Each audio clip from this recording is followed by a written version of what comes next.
The Corvani Grand Arena erupted in thunderous approval as Captain Lisa "Ghost" Martinez let her plasma rifle clatter to the sandy floor. 20,000 aliens from across the hegemony rose to their feet, mandibles clicking, tentacles waving, and crystalline forms chiming in harmony as they celebrated what appeared to be the human surrender. Finally, boomed Warlord Thakmor through the arena's speakers, his massive form looming in the Imperial box. The infamous human warrior accepts her fate. 10 champions of the hegemony stand ready to claim glory. Lisa stood in the center of the arena, hands raised, appearing defenseless before the circle of elite warriors that surrounded her. Each represented a different species. Each was a legend in their own right, and each carried weapons that could level city blocks. What the crowd didn't know was that Lisa Martinez hadn't surrendered. She was just getting started. "Second 14, she whispered into her throat mic, knowing her handler was watching from the shadows. The arena's roar was deafening as the 10 champions began closing in. The Zephyrian bounty hunter's forearms bristled with energy blades. The crystalline Vorthak champion's body hummed with internal power cells. The massive Brutok warrior hefted a gravity hammer that warped space around it. Lisa smiled. Second 13. The crowd's bloodlust reached fever pitch as the champions prepared to strike. Betting pools across the galaxy had placed impossible odds against the single human surviving, even 30 seconds against this assembled might. Second 12. Lisa's breathing remained perfectly calm as she stood in what appeared to be a helpless position. The Corvani had made a critical error in their understanding of human combat doctrine. They thought taking away her weapon made her harmless. They had never learned about human special forces. Second 11.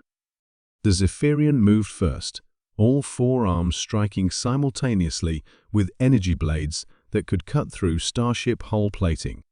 Lisa wasn't there.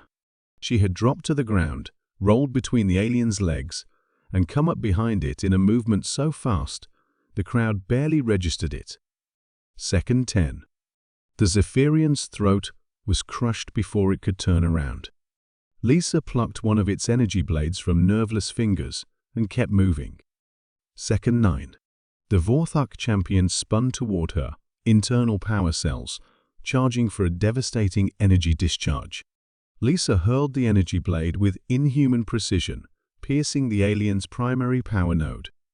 The crystalline being exploded in a shower of superheated fragments. Second 8. The crowd's cheers turned to confused murmurs as they tried to process what they were witnessing. How was an unarmed human moving like that? Second 7. The Brutok warrior swung its gravity hammer, creating a shockwave that shattered the arena floor. Lisa had already vaulted over the weapon, using the alien's own momentum to redirect the massive hammer into the chest of the charging hegemony champion behind it. Second 6. 2 champions down. Lisa grabbed a shard of crystalline from the destroyed Vorthak and drove it through the eye of the serpentine Estar assassin that had been trying to flank her. The alien's paralysis venom was already flooding its system when it hit the ground. Second 5. The crowd was on its feet now, but not in celebration. 20,000 spectators watched in growing horror as a single human systematically dismantled their greatest warriors with nothing but improvised weapons and impossible speed. Second 4. The remaining 6 champions tried to coordinate their attacks, forming a defensive circle. Lisa smiled again. Defensive formations were exactly what she'd been trained to break. Second 3. She sprinted directly at the largest gap in their formation, the space between the robotic Nexus unit and the gas cloud entity that called itself Whisper. As their attacks converged on her position, Lisa dropped into a slide that took her under their weapons and into their midst. Second 2. Lisa's hands moved in a blur. Pressure points on the Nexus unit that shut down its motor functions. A precise strike that disrupted Whisper's cohesion field, causing the entity to dissipate. a nerve cluster attack on the insectoid hive mind that severed its connection to the collective. Second 1.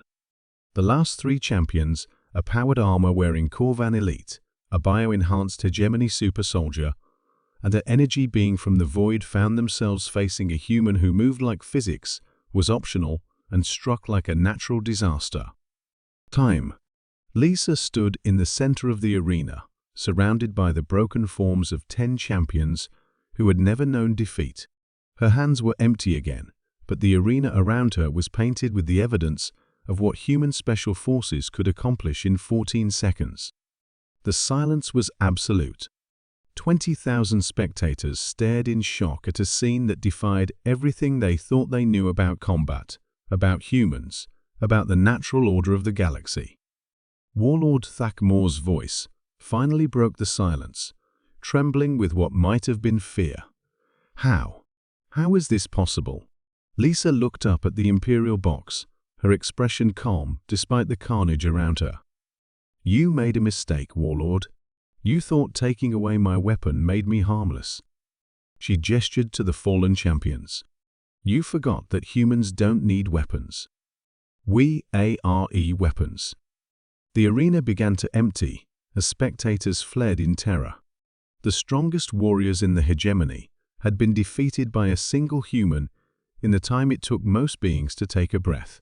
Later, intelligence reports would reveal the truth about Captain Lisa Martinez, former Delta Force operator, veteran of 17 Black Ops missions, enhanced reflexes, combat precognition training, and a psychological profile that described her as a weapon disguised as a person.